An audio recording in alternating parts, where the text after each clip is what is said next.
Tim Friend is live for us in Athens, and Tim, we can see from the live pictures there that there's quite a crowd gathering right now. What's the latest on those protests?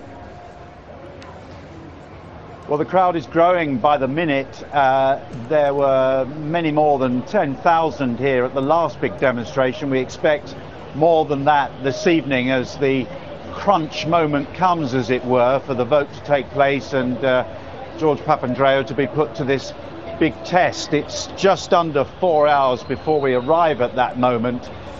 He believes he can do it. He's got a majority of 5, and as a result of a government reshuffle, he thinks that he's reunited his Socialist Party to give him sufficient votes, but nothing's really certain here.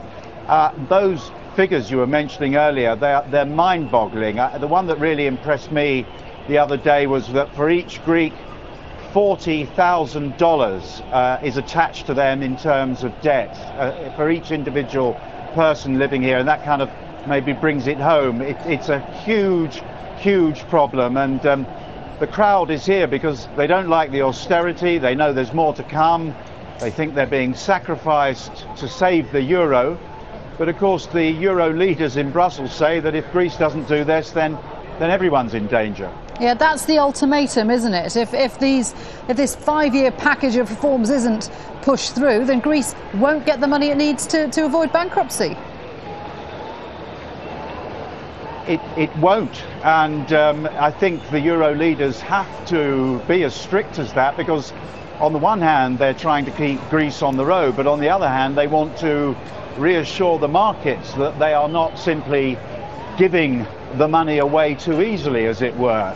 And that is the fine balancing act. And the real next test for Mr. Papandreou will become on Tuesday, when he again has to convince Parliament to vote in favour of these austerity measures, so that the EU can then clear the next tranche of money to go ahead on July the 3rd.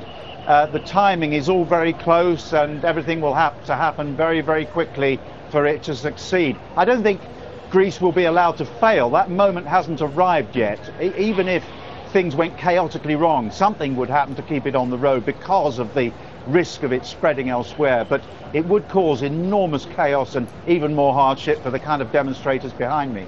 OK, so that vote of confidence happening around about 2100 hours GMT. Tim, we will catch up with you a little later on. Thanks very much indeed for that. Tim Friend in Athens there.